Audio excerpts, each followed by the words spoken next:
Direct proportion, जैसे कि name से ही जो है वो यहाँ पर जो है क्लियर हो रहा है कि क्या होगा, रेशो हैं आपके पास, तो अगर वन आइटम या इसको टर्म इंक्रीज तो अदर आइटम भी क्या होगा,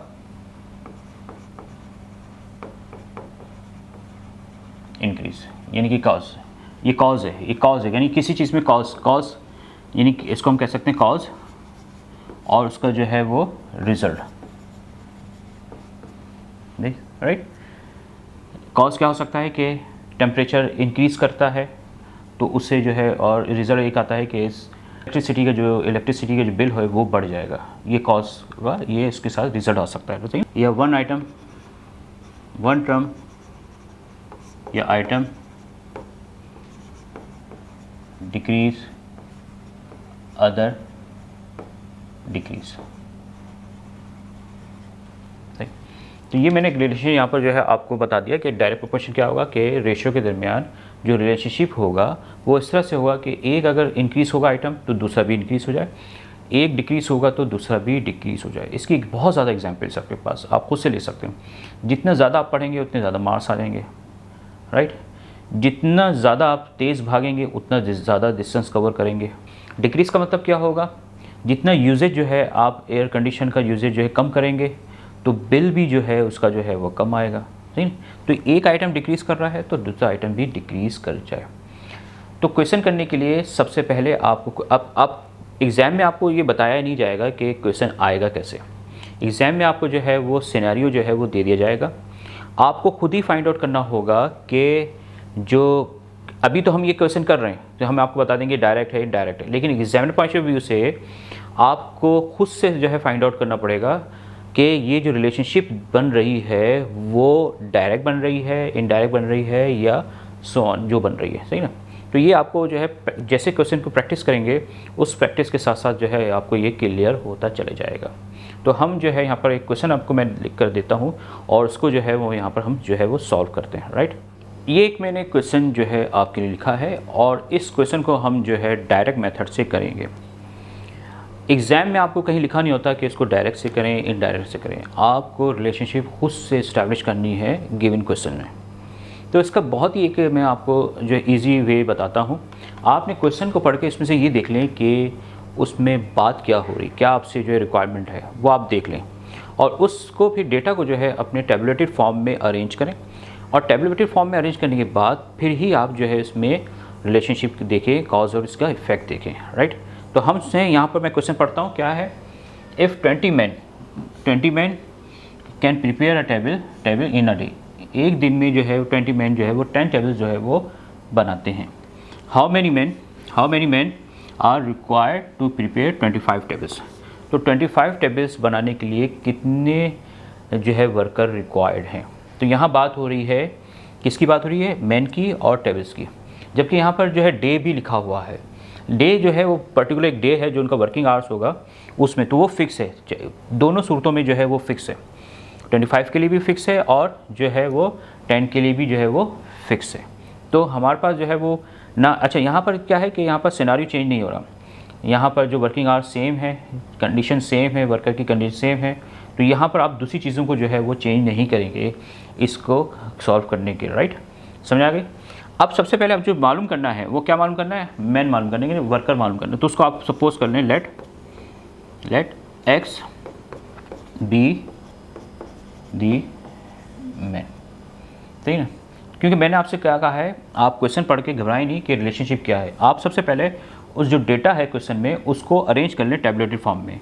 तो लेकिन उसके लिए आपको क्या करना पड़ेगा, उसके लिए आपको ये देखना पड़ेगा कि इसमें जो है रिलेशनशिप बनना किस में है, किस में बनना है, मैन में और टेबल में बनना है। तो ये आपको लिखना पड़ेगा, एक इस तरह से टेबल बना लें, मैन एंड टेबल्स। तो मैन जो है अगर पहला था 20 मैन, तो कितनी टेबल्स जो है एक दिन में बनाता है, 10 हो गई। तो अब हाउ मैनी मैन, यानी हाउ मैनी मैन मतलब एक्स प्रिपेयर 25 टेबल। तो अगर देखें अब यहाँ से आपने जो है काम स्टार्ट होता है कि ये डायरेक्ट है या इनडायरेक्ट है, और डायरेक्ट इनडायरेक्ट जो डिपेंड करता है रिलेशनशिप से डिपेंड करता है। तो आप खुद से देखें यहाँ पर इसको पढ़ने के तरीक़ेकार क्या है। 10 20 जो है मैन जो है वो 10 टेबल करते हैं, राइट। तो अब टेबल जो है 10 से कितनी हो गई है, 25 हो गई, जो यानी कि 10 से जो है वो कितनी हो गई, 25 हो गई, बढ़ गई ना, ये इंक्रीज़ कर रही है, सही ना। तो अब मैं आपसे पूछूं तो बताइए ये ज़्यादा वर्कर बनाएंगे या कम वर्कर बनाएंगे, क्योंकि हमने क्वांटिटी वही वर्किंग आवर्स है, उसमें कहा है कि भाई अब हमें जो है ना 25 टेबल चाहिए, सही ना। तो हमें क्या करना पड़ेगा, मज़ीद जो है वर्कर्स को जो है वो लेकर आना होगा, क्योंकि वर्किंग आवर्स सेम है, कोई कंडीशन चेंज नहीं हो रही, कोई टेक्नोलॉजी चेंज नहीं हो रही। तो एक ही चीज़ हमें क्या करना पड़ेगी, हमें वर्कर्स को बढ़ाना पड़ेगा। तो यहाँ पर जो है वो 20 जो है 10 में तो बना सकते हैं, लेकिन 25 टेबल जो है वो 20 या 20 से कम नहीं बना सकते, सही ना। तो ये कॉन्सेप्ट है सर। तो इसका मतलब क्या हुआ, इसका मतलब ये हुआ कि टेबल्स भी बढ़ रहे हैं, तो उसके साथ साथ जो है क्या होगा, आदमी यानी कि वर्कर्स भी हमें ज़्यादा चाहिए। तो इसका सोल्यूशन इस तरह से किया जाता है। अभी हमने इसका और करना है, लेकिन सबसे जो मेस जो हमने इम्पॉर्टेंट जो है हमने जो पार्ट किया है वो ये किया है कि इसके दरमियान रिलेशनशिप है। तो यहाँ रिलेशनशिप क्या हो रही है, इंक्रीजिंग, ये इंक्रीज़ कर रहा है, तो ये भी क्या करेगा, ये मैं इसे आपको समझाने के लिए लिख रहा हूँ, इंक्रीज़ करेगा, सही ना। इंक्रीज़, तो जब इंक्रीज़ हो, डिक्रीज़ हो, तो वहाँ पर जो है वो डायरेक्ट प्रोपोर्शन आता है। यहाँ तक क्लियर, समझ। अब इसको हमने जो हमारी रिक्वायर्ड क्वांटिटी है वो हमने फाइंड आउट करना है। हमने आपको बताया कि क्या बताया भाई, हमने बताया कि product of extreme is equal to product of mean. हमने ये रिलेशनशिप करना है, लेकिन अभी टेबल फॉर्म में लिखा है। अब इसको जो नेक्स्ट स्टेप है वो हमें इसको प्रोपोर्शन में लेकर आना है। तो प्रोपोर्शन में लेकर कैसे आएंगे हम इसको, हमने बनाना है मैन का मैन के दरमियान, क्योंकि रेशो हमेशा किस में होता है, रेशो हमेशा सेम क्वांटिटी में, यानी कि मैन का टेबल से नहीं होगा, मैन का मैन से होगा, टेबल का टेबल से होगा। तो अब क्या होगा, 20 इसको लिखेंगे 20 रेशो x, सही है। और फिर क्या है 10 20, इसकी डायरेक्शन 10 एंड 25।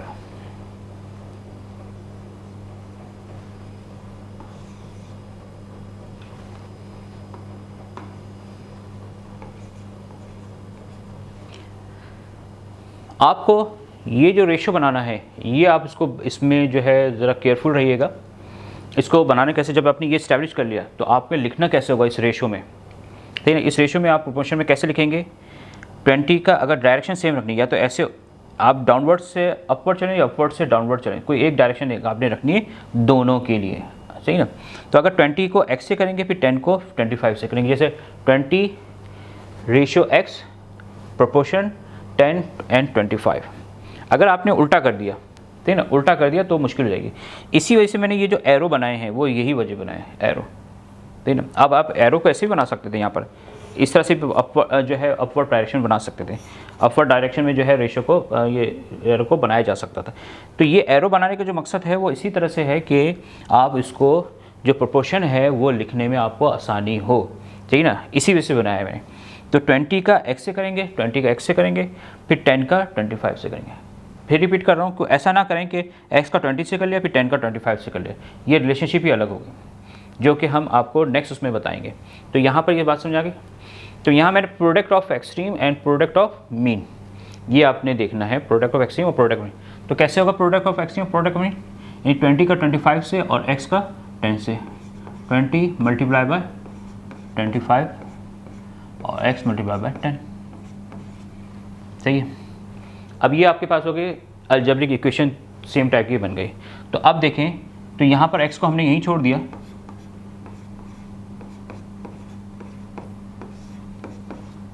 तो कितना आ गया ये, अगर इसको आप सॉल्व करें 10 से 20 तो ये 50 आ गया।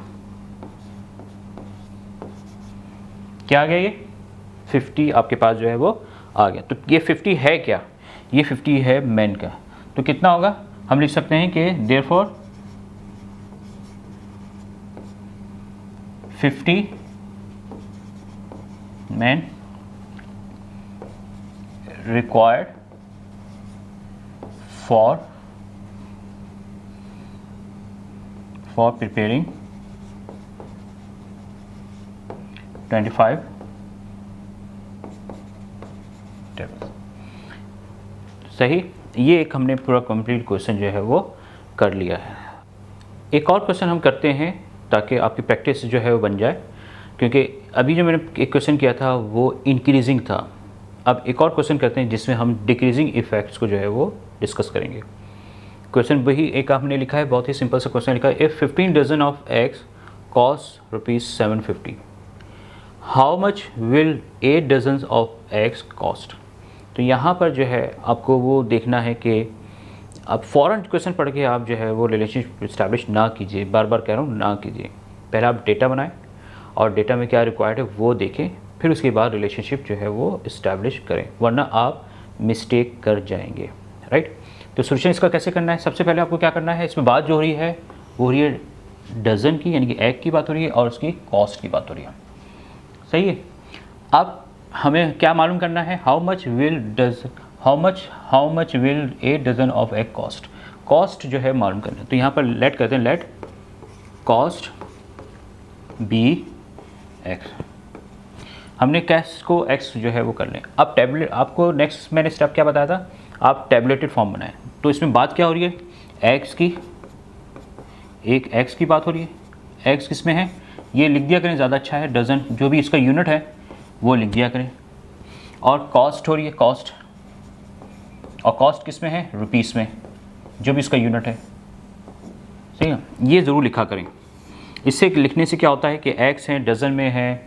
कभी कभार क्या होगा कि क्वेश्चन में आपको क्या कहा जाएगा कि डज़न दिया जा रहा है और आपको जो है 1 एग की जो है वो क्वांटिटी मालूम करने को कहा जाए, डज़न ना हो। तो ये यूनिट जो है आपको होना चाहिए। राइट, यूनिट जो है बहुत इंपॉर्टेंट है इन तमाम क्वेश्चन को सॉल्व करने के लिए, तो यूनिट का देखना ज़रूरी है। अगर यूनिट डिफरेंट होगा तो हमें उसको कन्वर्ट करना पड़ेगा।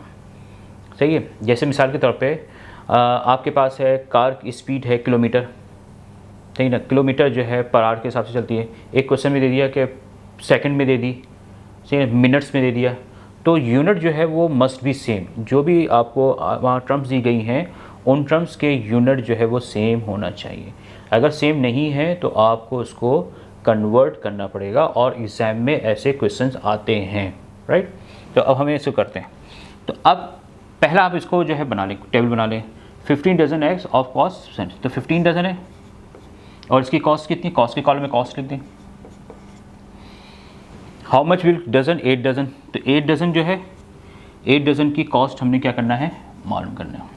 अब इसको कैसे स्टार्ट करें, आप पढ़ने के लिए 15 डजन एग्स जो है 750 में है, तो 8 डजन एग जो है वो उसकी कॉस्ट क्या होगी। अब देखें ये जो है क्या हो रहा है, 15 से जो है वो किस पे आ रहा है, 8 पे, यानी कि क्या हो रहा है, ये डिक्रीज़ कर रहा है, डिक्रीज़ कर रहा है। तो अब इसमें आप देखना ये डिक्रीज़ करेगा नहीं करेगा, इसको आपने जो है एनालाइज करना है। तो 15 डजन एग जो है 750 में आते हैं, वही एग्स हैं, उसमें कोई तब्दीली नहीं है। तो 8 डजन जो है वो कितने में आएंगे, कम में आएंगे ना। आप 5 बॉल्स खरीदते हैं 100 में, तो 2 बॉल्स जो है वो कितने में खरीदेंगे, डेफिनेटली जो है 100 की तो नहीं करेंगे, 100 से जो है किस में करेंगे, कम में करेंगे। तो क्या हो रही है, डिक्रीजिंग कर रही है, यानी कि 750 से जो है वो डिक्रीज होकर समथिंग कुछ ना कुछ हो जाएगा। बात समझ आ गई, ये बहुत इंपॉर्टेंट है, ये मैं बार बार कर रहा हूँ कि क्वेश्चंस का जो मेन फोकल है, जो हम फोकल पॉइंट है, जो वो पॉइंट यही है, जो रिलेशनशिप है।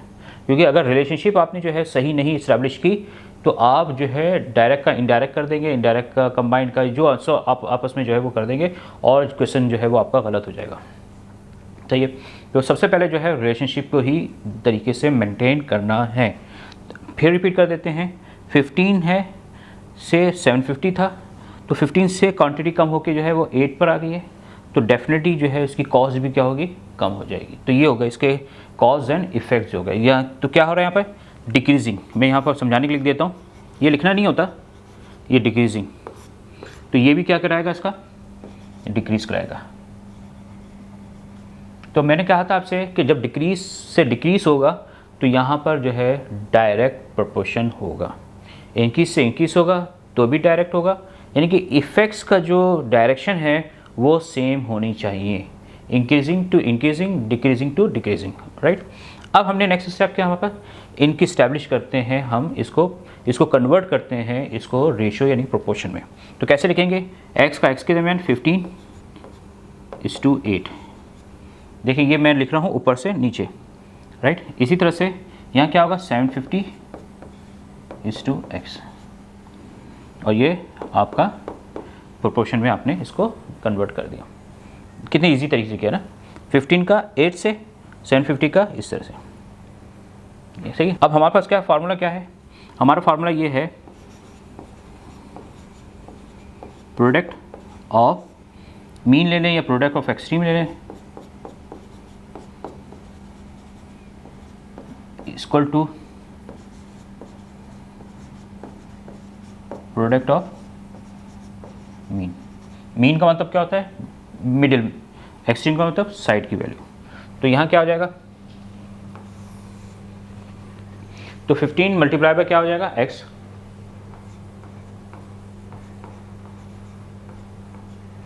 और 8 मल्टीप्लाई बाय क्या हो जाएगा 750। प्रोडक्ट का मतलब क्या होता है, मल्टीप्लिकेशन। अब वैल्यू जो निकालनी होती है अलजबरा में, हम क्या करते हैं उसको एक साइड पे रख देंगे।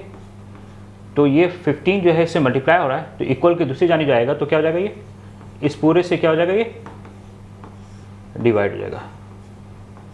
ये हो गया 400। ये आपके पास क्या आ गया 400। इसका मतलब क्या हुआ, इसका मतलब हुआ कि जो 8 डजन एग्स हैं वो कितने में आएंगे आपके पास, 400 में आएंगे।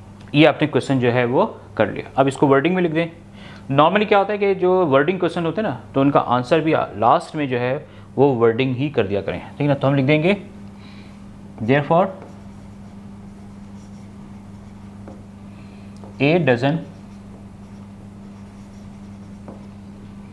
eggs will cost ₹400। तो 8 डजन एग जो है वो कितने कॉस्ट करेंगे, 400 करेंगे। क्लियर। तो ये देखिए हमने एक क्वेश्चन जो है वो इसको इस तरीके से कर लिया, और अगर आप यही फॉलो करेंगे तो क्वेश्चन कितनी ही कॉम्प्लिकेटेड हो, आप इजीली जो है वो आपने इसको कर लेना है।